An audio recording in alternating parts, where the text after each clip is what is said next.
night of March 13th, 1997 began like any other Thursday evening.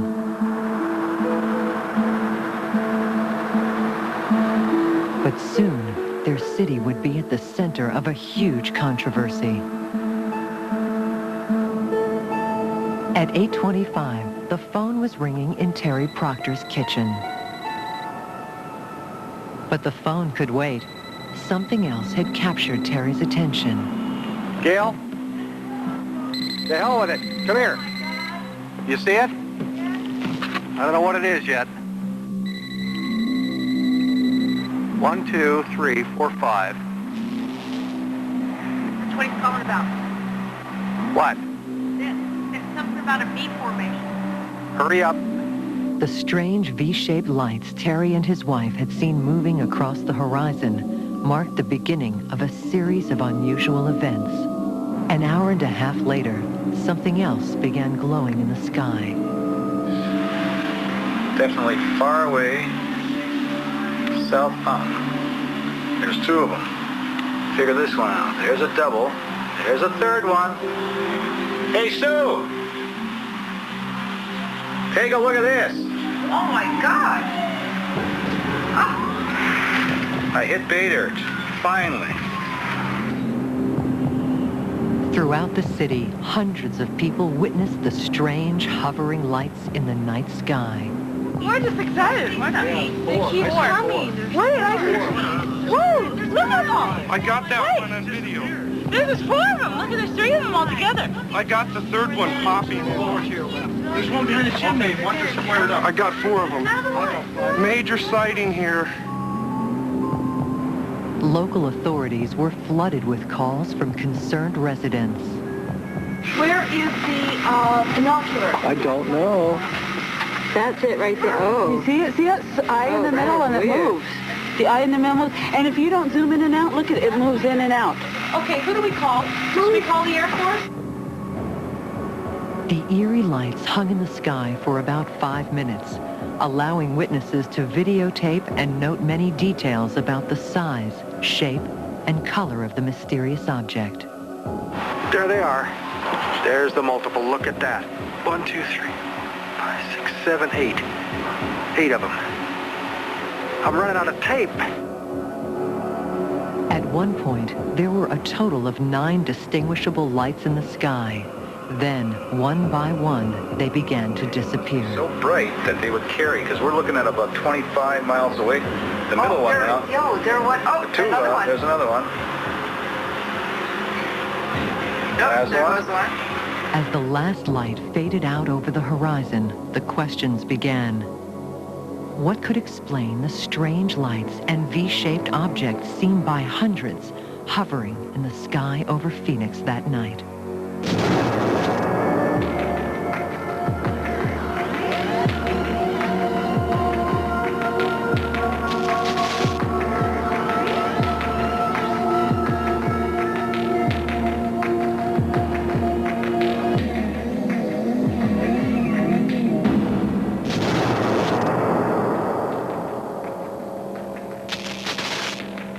On the night of March 13th, 1997, there were 2 separate incidents involving unidentified flying objects in the Phoenix, Arizona area. The first event occurred between 8:15 and 8:45 p.m. The second, just after 10 p.m.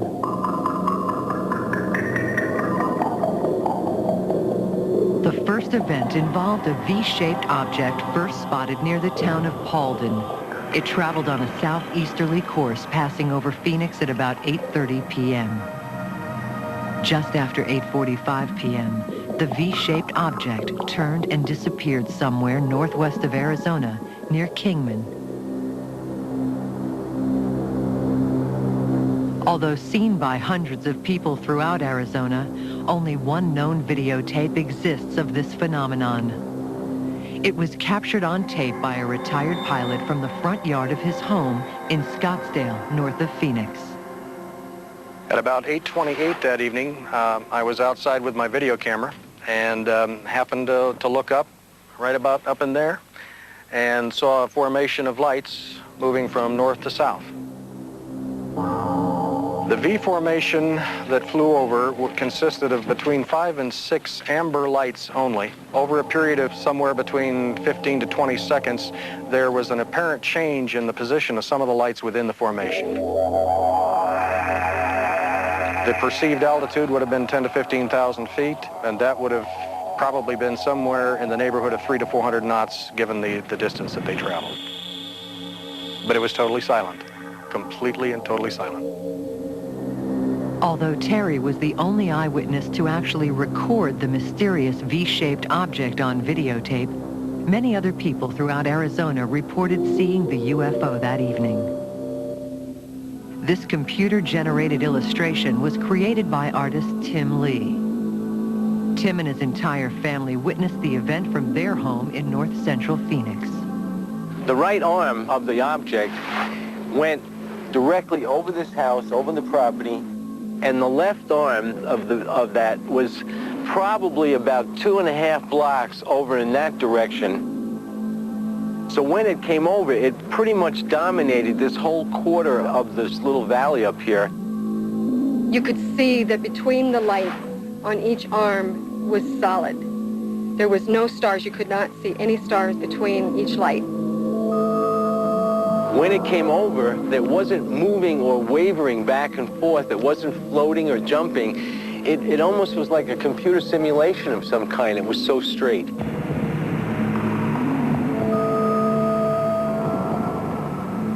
They were huge orbs of light, and my impression was that this object was very close, that it was going to land or crash on the street. And that's what really got our attention. And then it went straight up and over us where it was formed a V formation. It was close enough to feel that it could set down over top of the mall and cover it. It was that big. Some witnesses will even tell you they ducked when they first saw it because they thought it was going to hit them. That's how low it was. No noise whatsoever and very huge. I got to see the total side view of it, where I got to say that this thing's close to a mile long. I do not know what that was. It was not consistent with any aircraft that I know of, the way it was. Just 90 minutes after the light formation abruptly disappeared, Terry's camera captured a second pattern of strange lights hanging in the dark skies over Phoenix. The major significance of this 10 p.m. event is that these lights visible throughout the Phoenix area were recorded on videotape by at least 4 witnesses. And none of these photographers will ever forget that moment when their world turned upside down. It was around 9:55, 10 o'clock. I went out to turn off our watering system, and as I walked out the back porch, the city lights are underneath, and there are these 9 lights suspended in the sky. The size was enormous in comparison to the city lights, and I think that's what struck me at first when I walked out there. It was hung suspended in the sky. It was so enormous. They appeared to be at least a mile wide, probably more.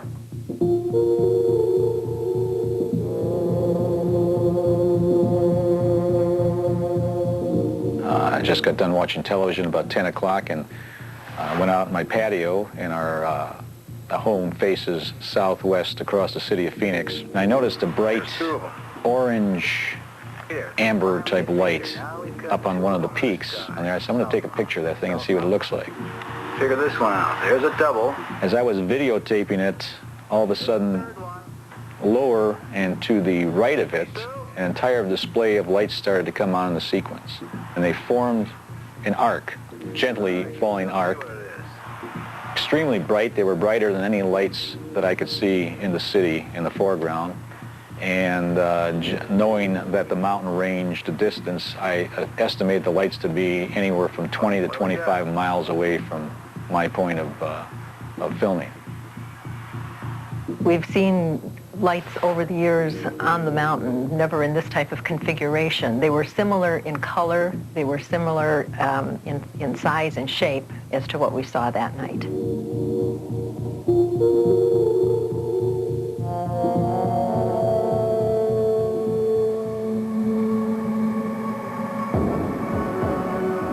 Across town, Steve Blonder was actually waiting for the lights to appear that Thursday night. Steve was certain he would see something, as during each of the previous 4 nights, he had witnessed a similar phenomenon in the sky.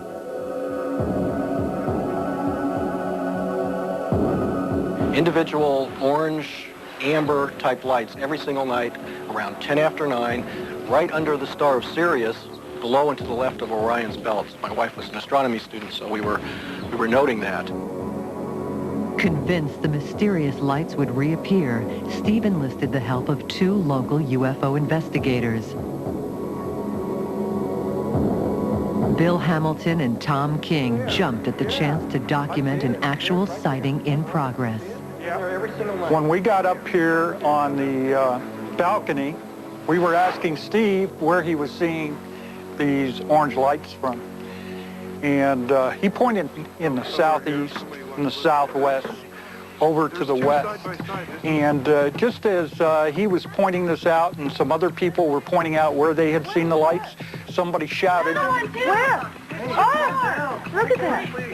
There's another one. I had no idea what it was. This isn't first for me. They're lined up in a pattern, man. There's geometry behind this. They appeared to be so low that these palm trees behind us would eventually be getting in the shots and obscuring the object. So I jumped up here and I hit record again to start recording. Later I thought, is this one object we're looking at, or is this a series of objects looking possibly like one? I don't know. Third one popped. Major sighting here. We couldn't believe it. You know, it was all of a sudden after 4 nights of seeing, individual lights flying all over sky, to see these lighting up in a formation, we were overwhelmed, to say the least. While Steve Blonder viewed the phenomenon from the balcony of his home, 30 miles to the northwest, truck driver Bill Greiner was checking out a different kind of air show from a road on the outskirts of Luke Air Force Base.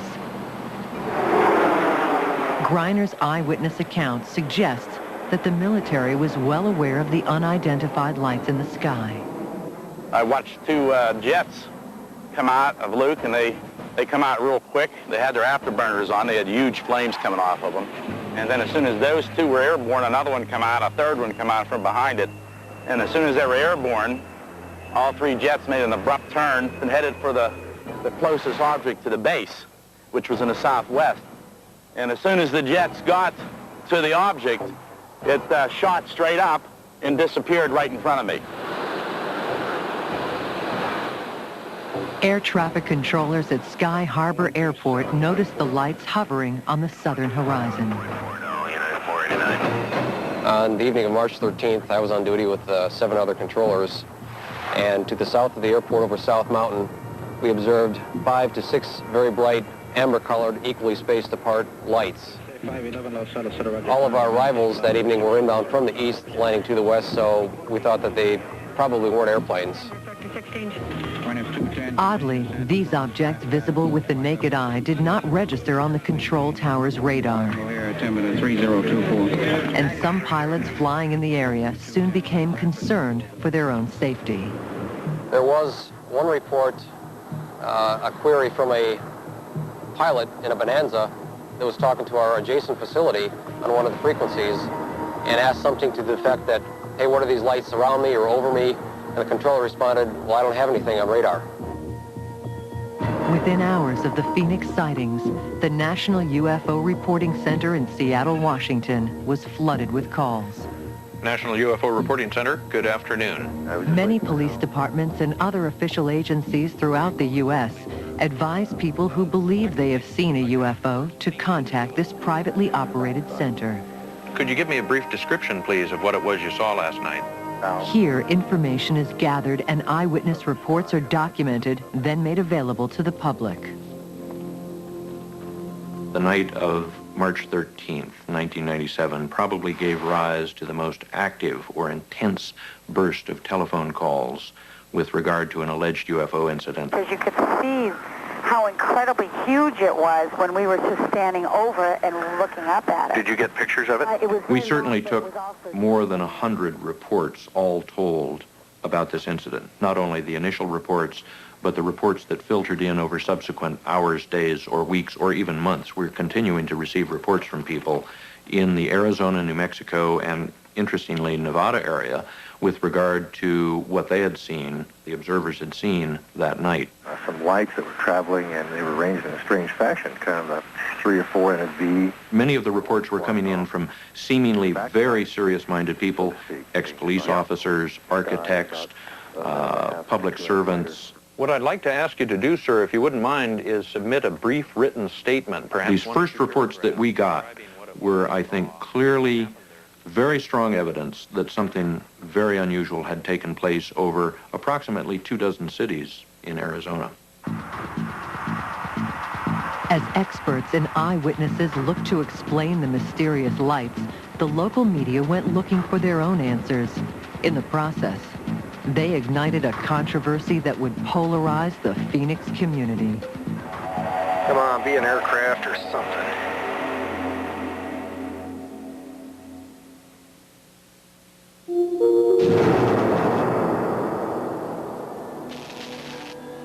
The facts seemed clear. At approximately 8:30 p.m., an enormous V-shaped object glided silently across the state of Arizona. 90 minutes later, a formation of eerie lights appeared somewhere southwest of the city of Phoenix. These two events were seen by hundreds of ordinary citizens. Not surprisingly, the local media became a focal point of controversy. 12 News, Blair Meeks. A typical night in the newsroom. You're standing around, nothing's really happening. Then all of a sudden, phone calls start happening. Boom. What are these strange lights? What are these strange lights? We're seeing lights over here. We're seeing lights over there. I mean, we must have had 24 phone calls within a 10 or 15 minute period. This is video of what thousands of Arizonans saw March 13th. It's been the talk of the town. You're watching News 15 at 5. The answers are elusive. Many of you saw this row of lights as they hovered above the valley horizon. The mystery of the Phoenix lights will be featured tomorrow morning on Good Morning America. Well, the first day, it was chaos because there were so many witnesses, and we didn't know who had footage and who didn't have footage, and we were trying to locate footage right away. Gordon, welcome to Strauss's place. Tell me exactly what you saw. I look at these things, and there were no blinking lights, none of the blinking lights. What time was this? From the moment I went on the air, my phones filled up. It was such a surge of phone calls that we almost lost our switchboard. It was hard to wade through all the information and try and piece together what actually did occur, because some people reported seeing lights at 8:15, other people reported seeing lights at 10:15. Some people saw them as stationary objects over the city. Some people saw them as moving objects coming in from the north. Some of the witnesses we talked to seemed very objective, just curious. They would bring us tapes and say, I don't know what this is, but I got it on tape. I'm not some kook out there. I just happened to be outside my house and got these pictures, but I can't explain it. I don't think there was any acceptance at all by the media until it was obvious. There were thousands of people that saw them. The various media outlets in Phoenix were inundated by phone calls on March 13th. But apparently, according to military spokesmen, the switchboard was quiet at nearby Luke Air Force Base. It's my understanding that at least one spokesman from Luke Air Force Base, acting in an official capacity, the following day, that is the 14th of March, represented that Luke Air Force Base had taken no telephone calls about the incident that had occurred the night before. Well, that's an interesting statement because I called them twice that night myself, based on having been given their number by a number of the people who had called us with sighting reports, who said that they had already called Luke Air Force Base. That's a pretty prominent object in the night sky. Moreover, my long-distance telephone log shows very clearly that I did call the base switchboard that night and had lengthy conversations, 5 or 6 minute conversations. Specifically, it was with operator number 5, very nice, very accommodating young woman who admitted to me that her switchboard that night, the 13th of March, had been, to use her term, paralyzed by calls to the switchboard about the object that had flown over Arizona earlier that night.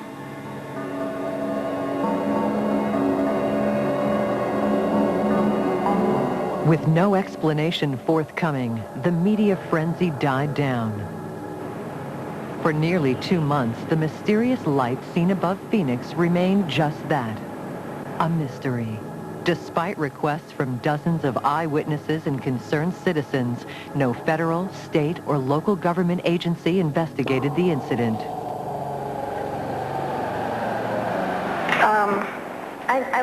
I guess I'm going to mention this because I'm a little Then, curious. on May 6, 1997, at a Phoenix City Council meeting, Councilwoman Frances Barwood posed a simple question. Anybody has any information from the city, and if the city is checking into it? I said, can we find out why nobody's investigating? Can we look into it? And there was this silence. People are starting to ask more questions. Thank you. And then that was kind of it, and went on to the next one. No one from the city council seemed to feel that there was any compelling reason to investigate the sightings. Undaunted, Barwood kept pushing the city, trying to get officials to take the many eyewitness reports seriously. And the response that I got back, which was about a week later, was that the city of Phoenix did not have an Air Force, which I kind of knew, and that they had received less than 5 phone calls into the police department. And I thought that was odd because I was told that they had gotten a lot of phone calls. So that to me didn't make sense if, you know, they're saying they were overwhelmed with phone calls, and then the response I got back from the city manager's office was they had less than 5 phone calls. To them, it was not important. 43 days after Councilwoman Barwood's initial request, Arizona Governor Fife Symington announced that his office would spearhead an official government investigation into the events of March 13, 1997. We're going to make all the necessary inquiries, and we're going to get to the bottom of it. We're going to find... This announcement came as welcome news to concerned Phoenix citizens who had been waiting more than 3 months for an explanation to the strange events they witnessed. On June 19th, Governor Symington called a press conference to present what he considered vital information regarding the incidents. He announced that a police investigation had determined the source of the lights, and for the first time admitted that there may have been an extraterrestrial connection. Now I'll ask Officer Stein and his colleagues to escort the accused into the room so that we may all look upon the guilty party. Don't get him too close to me, please. It's, you know. Now, this just goes to show that you guys are entirely too serious. Then he takes off his mask and he realizes it's one of the governor's aides. And everyone has a good chuckle. Well, some people had a good chuckle. The TV station that carried it live wasn't too happy, but the governor said it was just, you know, a little joke, and he was having some fun with it. My 10-year-old saw that, and that really made her feel uncomfortable because she's feeling that they're sitting there saying that what she saw she didn't see. She saw it, I saw it, other parents saw it, teachers saw it, a lot of people in the valley saw it, but they won't give us an answer. The governor's lighthearted attitude and the lack of any official government investigation to the events of March 13th left many of the concerned eyewitnesses dumbfounded. Frustrated and angry, they began searching for answers on their own. Submitted for your approval. What have we got here?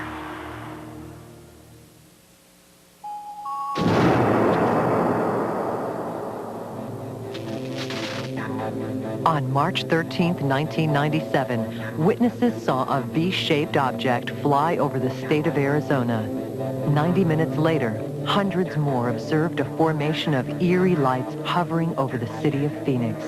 Despite clear photographic evidence of these events, there was no official investigation. Finally, desperate for answers, many eyewitnesses turned elsewhere for help.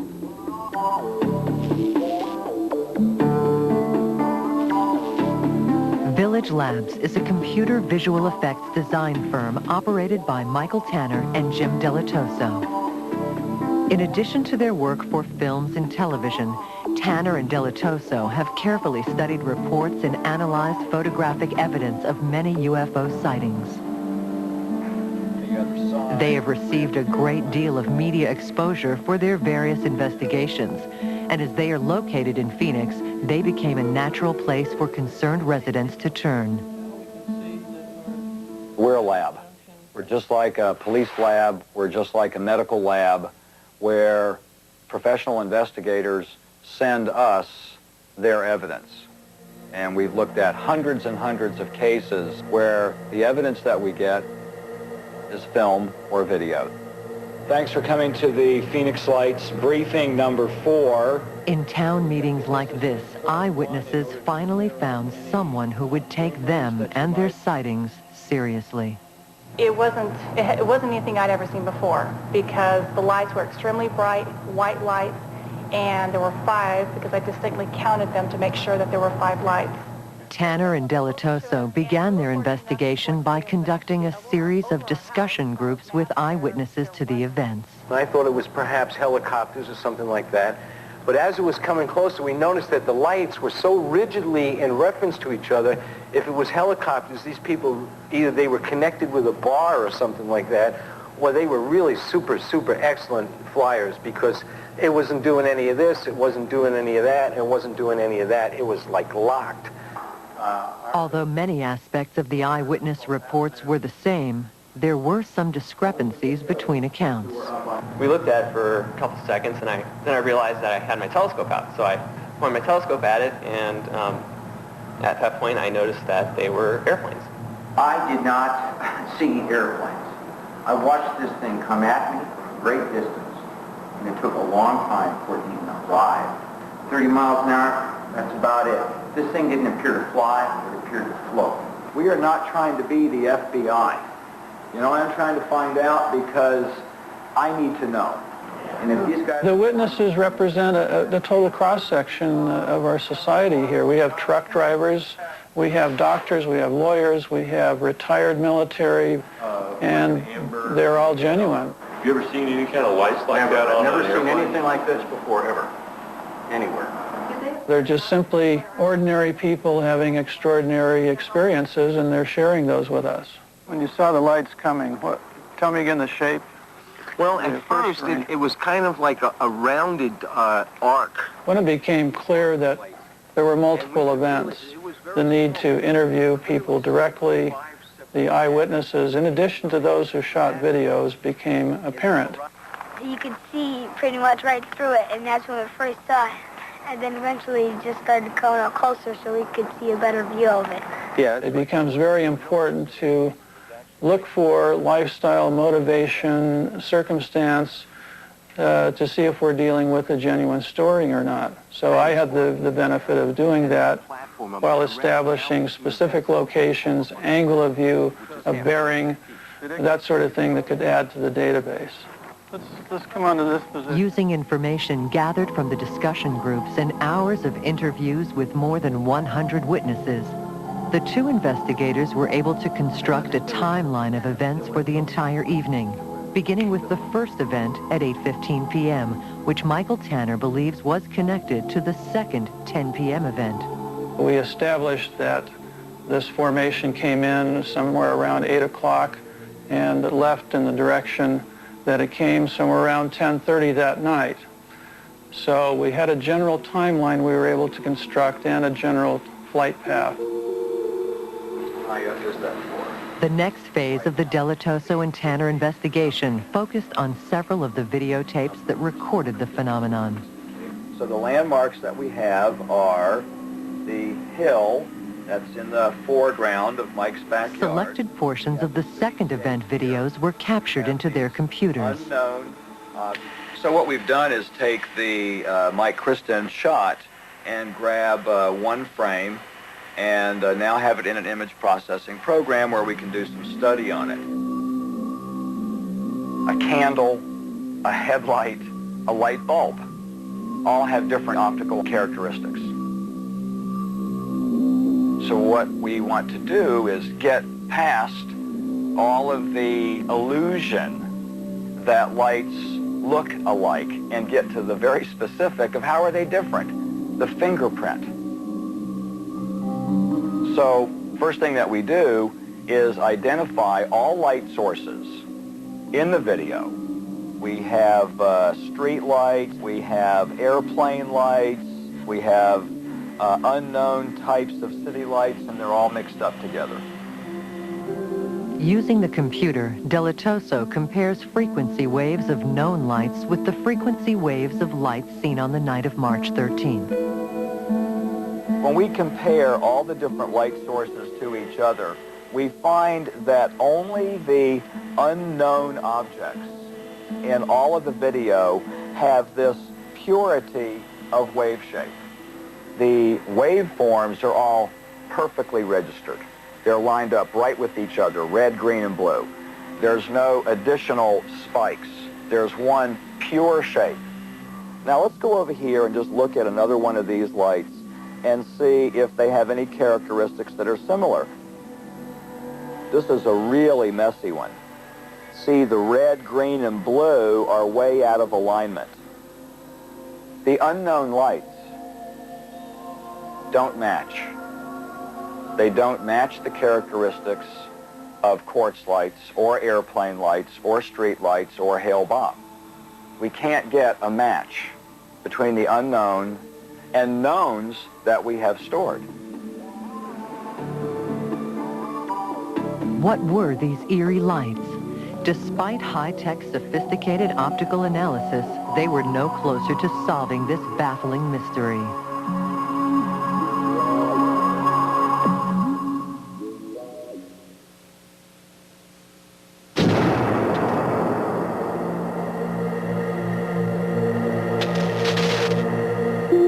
On March 13th, 1997, hundreds of people observed two separate unexplained events in the skies over Phoenix. Over here, there's four. Despite widespread reports from reliable witnesses, no official military or government investigation was ever conducted. And while some officials seemed amused by the media attention that the events generated, legitimate concern among citizens was growing. I got the camera. Oh, now that one went out to the left. Although a definitive explanation of all the events of that night remained elusive, in the weeks and months that followed, there was no shortage of theories regarding the light formation seen at 10 p.m. Isn't that weird? Look at that. Some skeptics believed that the lights were merely those of military aircraft flying over Luke Air Force Base.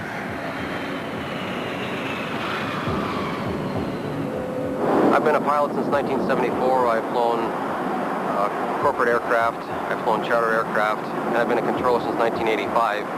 And in those years, I've never seen anything of this brilliance or this intensity before in my career.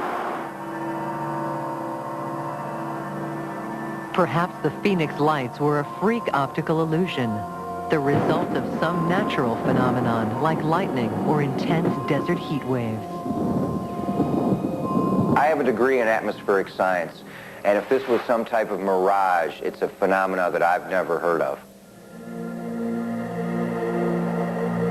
If it was an anomaly in the clouds, to be that perfectly spaced and to be up in the air with that precision,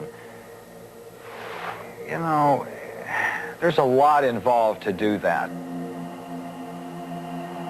Others speculate that spotlights or searchlights may have been the culprit.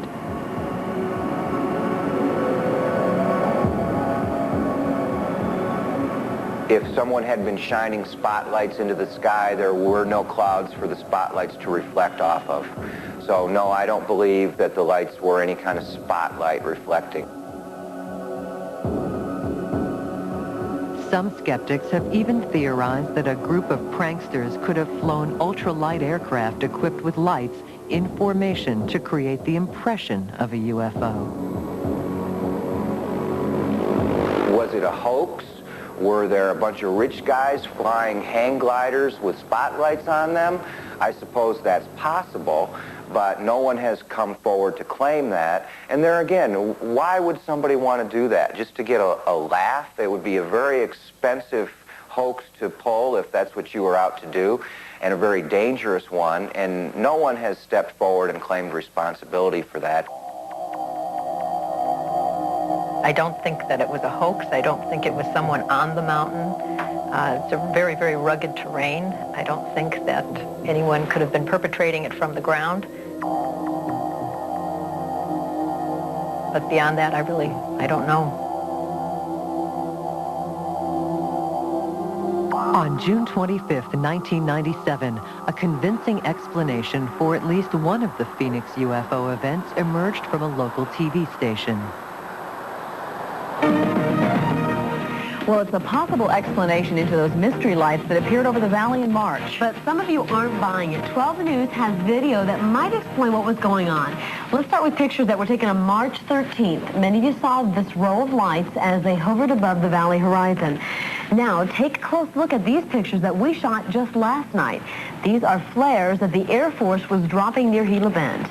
Now let's go back to the video from March. You'll remember the lights faded out one by one. Let's take a look. You're going to see how they're slowly fading out one by one. And again, looking back at those flares from last night, they also burn out one by one. There they go.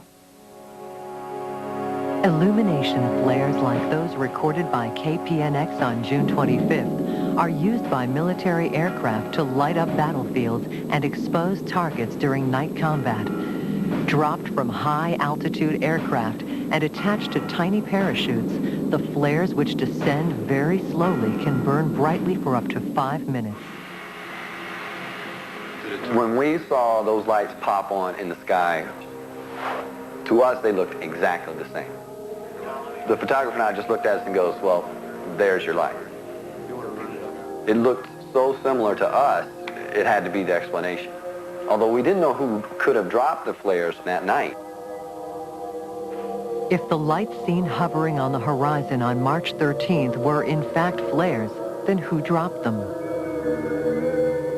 Initially, Air Force officials denied that any of their aircraft were involved in maneuvers in the area that night.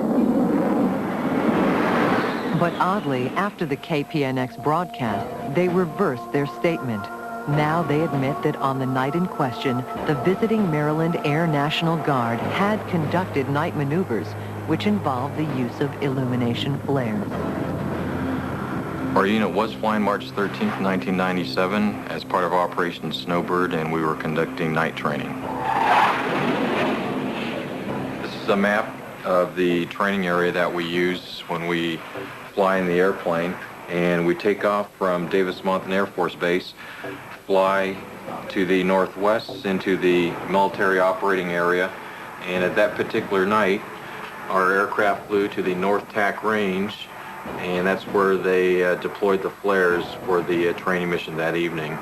Phoenix sits just to the north of this area. The lights that were observed were about 30 miles southwest of Phoenix, which is close to exactly where the North TAC range sits. The flares being dropped at the gunnery range seemed to fit a lot of what people might have seen at 10 o'clock. But despite what appeared to be overwhelming evidence, many witnesses remained unconvinced that illumination flares were the cause of the 10 p.m. phenomenon. The flare theory would fly for me if I didn't actually see the footage of the flares that I've seen that just aren't consistent with that. If they are, maybe they're more advanced flares because these hung suspended for so long. I considered whether what I was looking at were flares, but when I looked through the telescope, I could see no suspension apparatus. In other words, no parachute or balloon. They had no vertical descending motion. They did not start to drift together as flares usually do, or apart. In other words, they maintained a fixed relationship between themselves. And I could also see that they were round lights of some kind, like orbs, and they were pulsating at a high frequency. While they look similar, they don't look the same as flares. Flares flicker. Flares illuminate what's around them, and these lights over Phoenix didn't do that. It would be very difficult for me to believe that if flares had been dropped, that they could stay that perfectly aligned and that we couldn't see at least one of them moving or dropping. Now, a very key point to this is to eliminate the flare hypothesis is we saw no aircraft whatsoever. No jet aircraft, no helicopters that could have dropped these flares. So let's go over and look at this object right here. Shortly after the announcement about the Maryland Air National Guard maneuvers, Jim Delatoso reanalyzed the videotape. From the Channel 12 video, we have the flare objects. This time, he compared the light formations recorded on March 13th with the images of the illumination flares shot by KPNX on June 25th. When we compared these lights to flares, we didn't get a match. The optical characteristics between the unknown objects and flares don't match. They're so different from each other that it's not even close. But not everyone agrees with Delatoso's conclusions or the accuracy of his methods. Videotape does not have the resolution that you need to perform those particular type of tests. Videotape is very, very limited in use in investigating UFO instances. The camera actually overloads from the brightness of these flares. We'd rather see film, motion picture film, or actually 35 millimeter, which gives us a lot more dynamic range and much more resolution than videotape does. We've gone to extremes to test them for being flares. And the naysayers that want them to be flares, guess what? They can just keep on doing that. We've moved on to other things.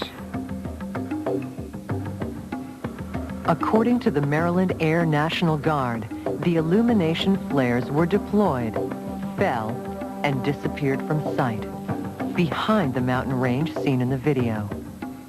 But many eyewitnesses claimed that the lights they saw were in front of the range, and therefore could not have been the same flares. In an attempt to settle this crucial debate, we gave the tapes shot by one of the witnesses to Dr. Leonid Rudin of Cognitech, a California-based image processing firm.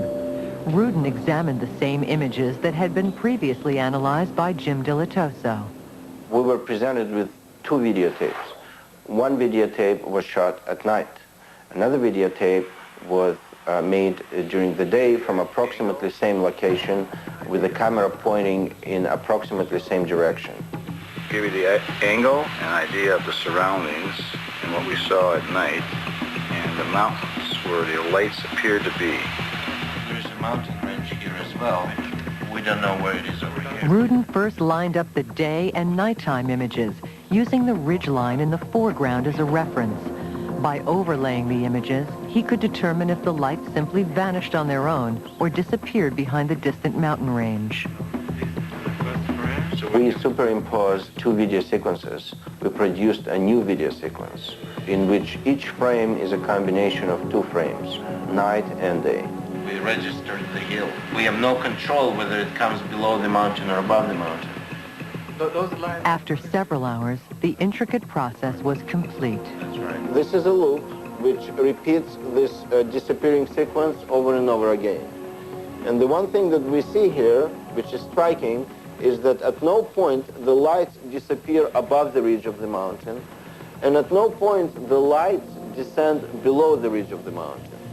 The disappearance of the light coincides precisely with the point in time when the light is exactly at the top of the mountain.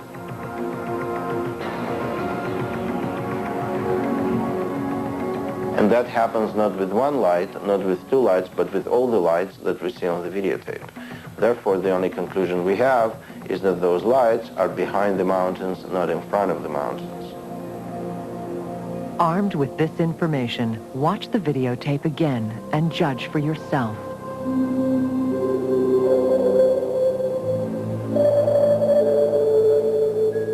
Are these merely flares dropping behind a mountain range, or UFOs mysteriously vanishing?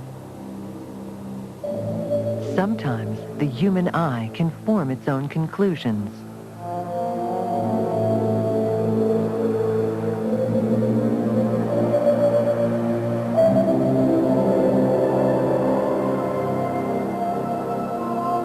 This dramatic demonstration seems to support the contention that the 10 o'clock event was the result of illumination flares being dropped behind the distant ridge. However, the controversy surrounding the V-shaped formation seen between 8:15 and 8:45 p.m. is far from over.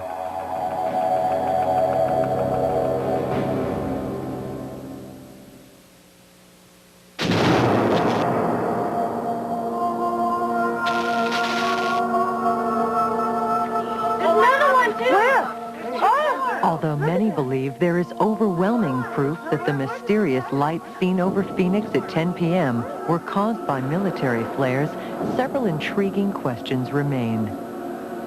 Why didn't the aircraft which deployed the flares show up on radar? 7.40, United 489. What caused the similar phenomenon seen and recorded on video by Steve Blonder 3 days earlier? There's one right there. I see it. See it right there, right there. And finally, what can explain the V-shaped formation that passed over Arizona between 8:15 and 8:45 p.m.? Only one known videotape of this UFO event exists. And while today no one has come forward with a viable explanation, there are plenty of theories about what was streaking through the night skies of Arizona on March 13th, 1997. I personally think that this is military and that it is some kind of a humongous stealth. And that's my personal opinion. I mean, isn't this the same government that said we didn't have a stealth? Could be anything from a stealth aircraft or a black project. Could even be a military weapon that's actually creating like a hologram image, and that's why the description varies on the shape and makeup of the object. If this was a large, top-secret military aircraft, why are they flying it over one of the largest metropolitan areas in the country with the lights on? What's up with that? You know, and so for that reason, that theory is hard for me to accept as the answer. There's just not enough evidence to convince me that it was tactical aircraft or something from another world. It's somewhere, it could be somewhere in between. I mean, there's just no way for me to know. I get a feeling that people are unsettled because there are no clear-cut answers. I get a feeling that the people that want to believe are unsettled because we can't get any kind of answers that seem to tie up all the loose ends. And I believe that the people that scoff at the idea of extraterrestrial craft visiting Phoenix, I believe they're a little unsettled because thus far, it certainly hasn't been disproven that that was the case.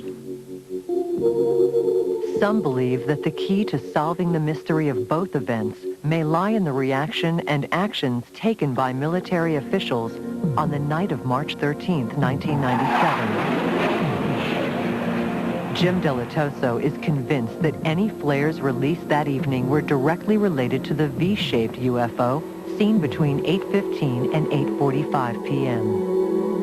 But what probably happened is that unknown aircraft of unknown origin penetrated into military airspace. And this has happened before.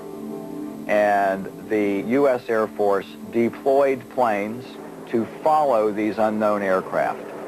And the military aircraft flew in a circle around the state, released flares as a decoy, and the unknown objects went away. Maybe they'll be back.